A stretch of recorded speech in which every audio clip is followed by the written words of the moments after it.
पुंडलिकावर हरी विठ्ठल श्री ज्ञानदेव तुकाराम भगवान की जय। महारुद्र हनुमान की जय। श्री गुरु मोतीराम महाराज की जय। गुरुदेव मौली मूर्ति महाराज की जय। गोदावरी गंगा माता की जय। श्री गणेशाय नमः। सद्गुरु रामचंद्राय नमः। सौमित्र भरतानी शत्रुघ्न चौथा जान रघुनंदन। चारी मूर्ती श्रीराम पूर्ण व्यूह संपूर्ण या नाव ज्ञाना। गौरी पुत्र गणेशाला, कौशल्या पुत्र परशुरामचंद्राला, अंजनी पुत्र हनुमंतरायाला श्रोते मंडळीच्या चरणी नतमस्तक होऊन नाथ महाराज वर्णन करू लागले.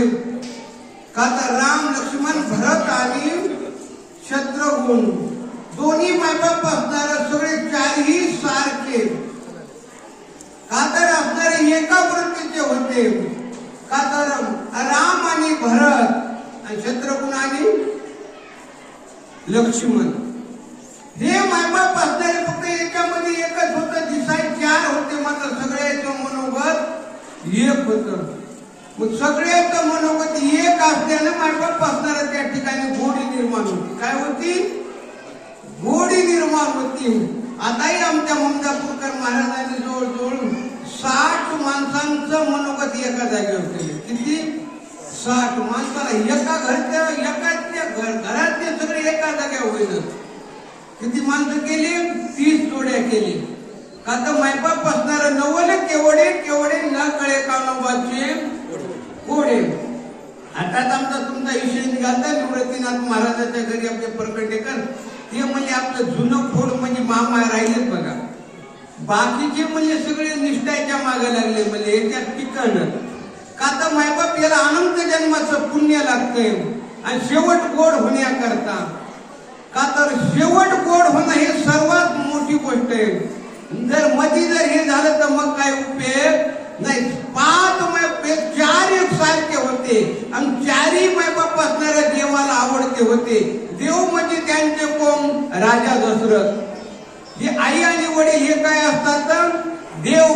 ज्ञानोबाने सुंदर वर्णन केलं. सकळ तीर्थाचे धुरे जी एका माता पितर आहे. मग महाराज असणार कसं वर्णन केलं?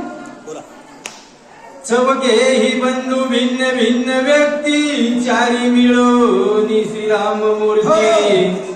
विभव चतुष्ट याते म्हणते आगमार्थी वेदोक्त. महाराज असणाऱ्या 4 मूर्त्या 4 होत्या दिसायला. पण महाराज म्हणजे 4ही मिळून एक श्रीराम मूर्ती. का तर 4ही आता तुम्ही काल आले ना तुम्ही ज्ञानोबरायचा संजीवन 16 समाधी करून. का तर त्या ठिकाणी असणाऱ्या दिसायला मूर्त्या एक अलग होत्या पण सर्व वारकऱ्यांचं मनोगत एक होतं आणि एक असल्यामुळं सर्व आळंदीला गेले. का तर असणारी एक ही गोष्ट सर्वात मोठी आहे. का तर मायबाप कसं वर्णन केलं त्यांचं? ऐशी एकात्मता अति प्रीती भेटो पाहे श्रीराम मूर्ती. उदया येताची गभस्ते निज गमनार्थी उद्यत. मग असणाऱ्या 4ही असणाऱ्या देवाला भेटण्याकरता सर्व असणारे आतुर असतात. का तर असणाऱ्या देवाला भेटणं म्हणजे सुख आहे. महाराजांनी आताच कानेगाव आपल्या फुकटगावकरांनी सांगितलं सुख एक एक ठाई बहुपाई संताच्या. आणि सुख पाहिजे ना मग एका जनार्दनी नाही याता याती सुखाची विश्रांती हरिसंगे. सुख देवाच्या ठिकाणी आहे. का तर मायबाप असणारे इथं तर असा विषय आहे जेवढे पोथी ऐकायला आहेत ना एवढे वाचक सूचकच असतात आणि जेवढे ज्यांचा विषय तो आहे तो इथे येऊन बसतो आणि ज्याचा विषय हे नाही ते इथं येत नाहीत. मायबाप असणार का तर असणार त्याला आनंद मायबाप असणार. काय बोलू लागले? पाचारोनिया प्रधान मलिषित वेगी करा सेना. भेटावया रघुनंदना जाणे वना निश्चित जाणे वना निश्चित. सर्वजण म्हणू लागले, सर्वांचं मनोगत होतं देवाला भेटून आणि आपण देवा सोबतच असणार जाऊ. का तर असणाऱ्या देवाच्या संग सुख आहे आणि इतर ठिकाणी सुख नाही. म्हणून महाराज म्हणले जाऊ देवाच्या गावान देव देवीनं इसावा. का तर इसावा देवाच्या ठिकाणी आहे. आपण जोपर्यंत असणार हनुमंतरायाच्या दरबारात आहे तोपर्यंत इसावा आहे. आणि इथून जर माणूस निघाला तर इसावा संपला. मग प्रत्येकाची पळापळी सुरू होती. आता इथं सुख आहे आणि इथं जे आहे ते जगात कुठं नाही. मग महाराजांनी काय वर्णन केलं, काय बोलू लागले. वशिष्ठ येऊन आपण पाहूया भरताचे मन. मने पुत्र धर्माचे लक्षण निज वचन बोलत. वशिष्ठ गुरु महाराजांनी वशिष्ठ गुरुनं सांगा बोलायला सुरुवात केलं. का तर लेकर म्हणल्यानंतर लेकराचं संगोपन करणं सांभाळ करणं हे आई वडिलाचं कर्तव्य बालपणी असतो. आणि मग असणार म्हातारपणी लेकराचं काम आहे आई वडिलाला सांभाळायचं. मग वशिष्ठ गुरु महाराज काय बोलू लागले. तुम्ही तरी चौघे ही पित्र भक्त अज्ञानी मुलगे राज्याभिषेकावा भरत श्रीरघुनाथ वनवासी. मग वशिष्ठ गुरुनं सांगितलं. वशिष्ठ गुरु म्हणू लागले आता राज्याभिषेक कोणाला होणार आहे.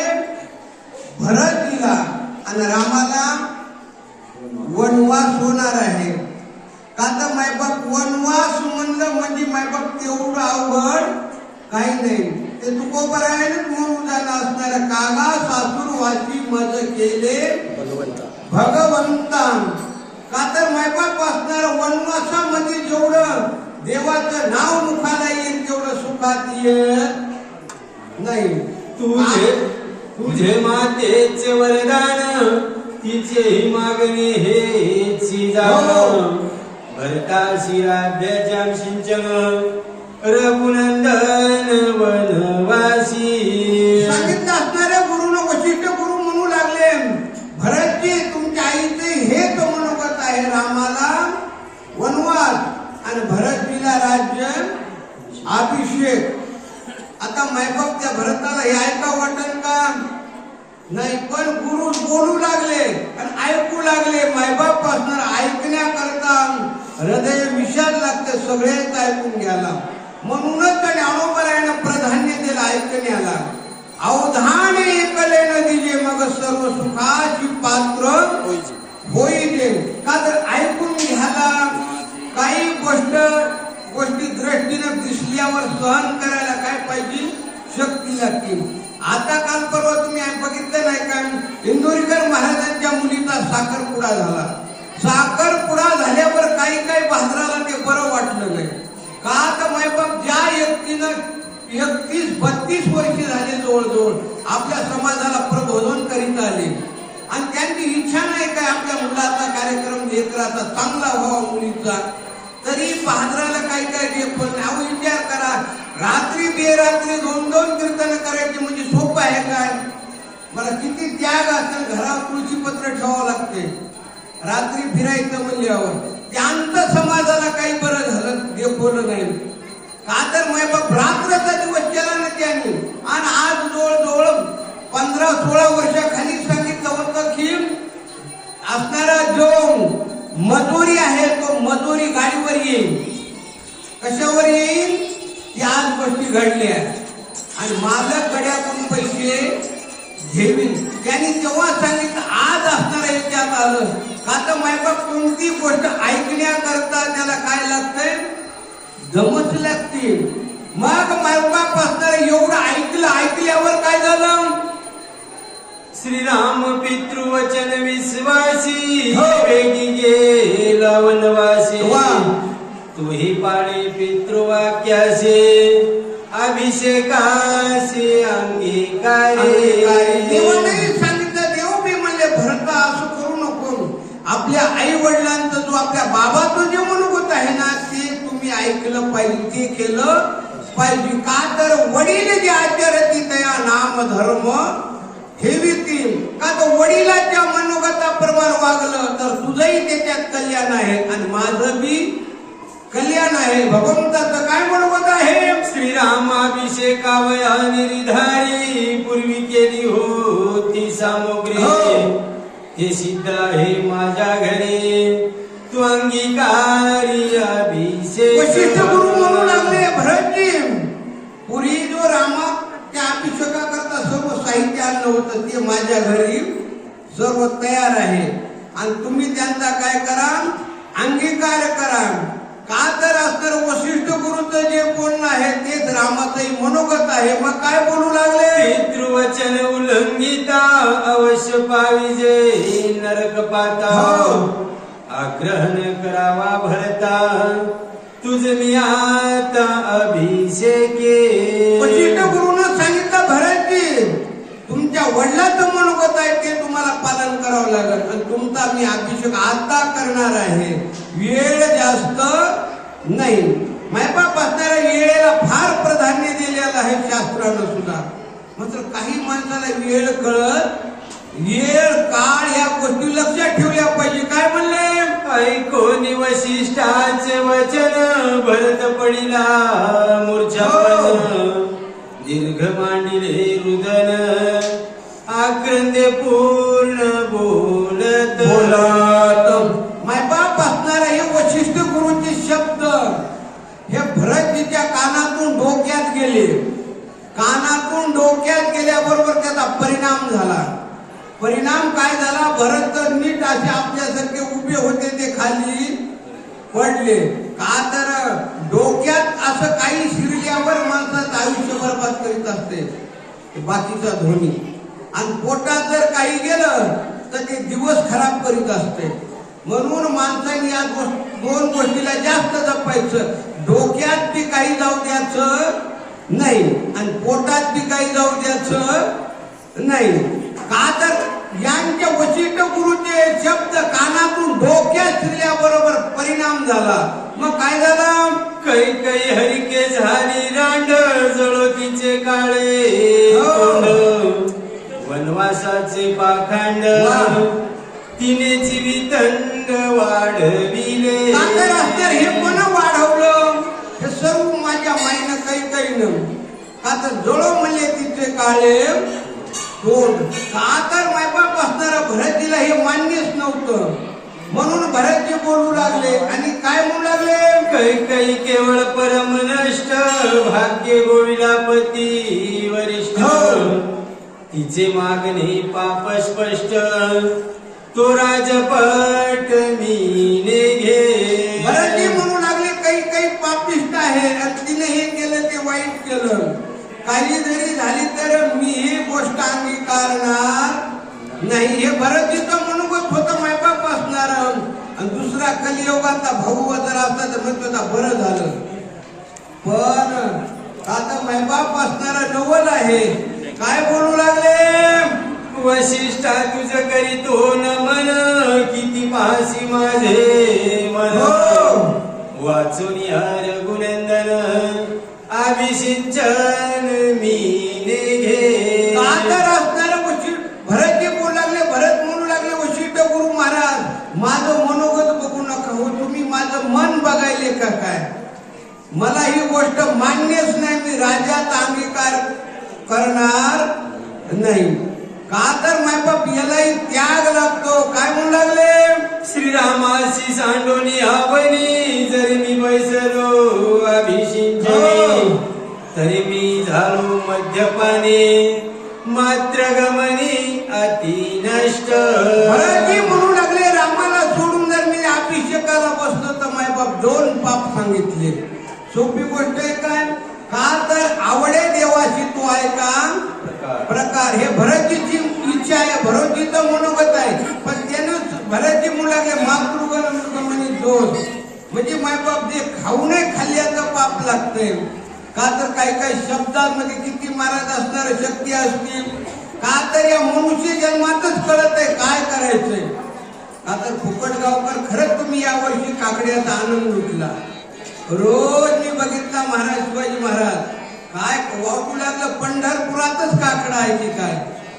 का तर जेवढा फुकटगावकरांनी आनंद लुटला तेवढा कोणालाही मिळाला नाही. का तर माणसं रात्री 2 वाजल्यापासून जागे होते. का तर ज्यांचा आवडता देव, का तर ज्यांना देव आवडतो ना त्याला झोपेची किंमत नसती. आणि जर त्याला झोप आवडते तर त्याला देवाची किंमत नसती. का तर फुकटगावकरांनी जे आनंद लुटला मायबाप असणारा हा सुख सोहळा स्वर्गी नाही. आणि तुमच्या युट्यूबच्या माध्यमातून सगळ्या जगाला काकडा बघायला मिळाला. तुमचं गाव म्हणतात फुकट, पण फुकट नाही मायबाप. तिथं सर्व गोष्टी रांगोळी विकत आणल्या. का तर रोज पुन्हा असा मायबाप नाश्ता होता वाटू लागलं फुकट गावातच जाऊन राहावं. म्हणजे आमचं गाव थोडं दूर तरी मी येणार होतो शेवटला, पण तुम्ही म्हणजे आता आमच्या इथं काही व्यक्ती आलं काकड्याची सांगाचा मोहरी लावली. का तर जे फुकट गावात होतं ते बाकीच्या इकत गावात कोणीच भेटलं नाही मला बघायला. तर कुठं ते आनंद मिळाला मायबाप. आणि या जन्मामध्ये ते साध्य करता येते बाकीच्या नाही. तसं भरतजीनं सांगितलं देव माझा मी देवाचा. काय बोलले? तुझे शिवोनिया चरण पूर्वी वाहिनी श्रीरामाची आन त्याची माझे अति प्रमाण पुढती आपण पुसावे. पुढती आपण हे मला पुसू नका वशिष्ठ महाराज. का तर मी रामाची शपथ आज घालून सांगतो. का तर ज्ञानोबराय म्हणले तुझी आन वाहीन गा देवरायान बहु आवडसी जीवापासून. जसं ज्ञानोबरायला पांडुरंग परमात्मा आवडले आणि तेच पांडुरंग परमात्मा ज्ञानोबराया समाधी घेत्यावेळेस रडले. का तर रुक्मिणीने विचारलं तुमचा का चेहरा लहान झाला. रुक्मिणी साहेबाला सांगितलं देवानी हा एक योगी देखीला नयनी असा माझ्या डोळ्याला दुसरा बघायला मिळाला नाही. का तर कायन वाचन ज्यांना देव आवडतो देव त्याच्याकरताच रडतो. आणि त्याच्याकरता जगातल्या कोण्याही माणसाला पत्रिका नसतात सोहळ्याच्या समाधी सोहळ्याच्या. सर्व माणसं तिथं का जातात? का तर मायबाप असणारे त्यांचा आवडता देव होता तसा भरताचा आवडता देव आहे. काय बोलले? मनोनी चरणी ठेविला माता येतो मागो ते गुरुनाथ. अभिषेकाची कथा मजही आतान पुसावी. का तर भरतजी बोलू लागले वशिष्ठ गुरु महाराज तुमच्या पाया पडतो म्हणजे मला हे आता तुम्हाला हे शब्द माझ्या कानावर आले नाही पाहिजे. राज्याचा अंगीकार करा म्हणून एवढं लक्षात ठेवा. का तर जे मला नकोय तेच तुम्ही माझ्या समोर आणता. हे असं काही बोलायचं नाही. भरताने काय बोलले? कोणी भरताचे वचन वशिष्ठ झाला सुख संपन्न हृदय धरिला लिंगुण मने अतिस ज्ञान तू होशी. भरतजी एवढ्या बोलल्या मायबाप असणार आनंद झाला कोणाला वशिष्ठ गुरुला. आणि आम्हालाही मायबाप गंगाधर मामा काळबांडे बोलले आनंद झाला. ते म्हणजे महाराज तुम्हाला दर महिन्याला 19 तारखेला सेवा करावं लागती. मी आम्हाला दर महिन्याला म्हणजे याच्याहून भाग्य मोठं कोणतं आहे. का तर सर्वांच्या भेटी दर महिन्याला आम्हाला होणार म्हणजे होणार शिवाजी महाराज. का तर आता एखादाच व्यक्ती असतो सगळे माणसं एका जागेवर करायला. नाहीतर मायबाप एवढे माणसं एका जागी होऊ शकत नाही. आज यांनी आम्हाला फोन तेव्हा लावला आणि मायबाप मी त्यांना सांगितलं मी आहे तोपर्यंत सेवा करणार. मेलो तर गेलो. आहे तोपर्यंत हयात काळात जेव्हा मी संपलो समजा तुम्ही समजायचं मी नाही आलं की समजा हे माणूस जगातून गेला. का तर हे आनंदाचं प्रतीक आहे. मायबाप आमच्या मामाने हे युवलीचे रोप लावले द्वारी त्याचा येलू गेला गगनावरी. का तर जो रामायण आपल्याला म्हणजे हनुमंतरायाला रामायणच आवडते. श्री संत मरोदराव महाराज दष्टापूरकरांना रामायणच आवडत होतं. बाकीच्या ग्रंथ अन्यथा नाही आवडत. रामायण का आवडतं मायबाप? ते लेखक असणारे कोण आहेत? असणारे नाथबाबा आहेत. म्हणून ते मरुद्राव महाराजाने हेच साध्य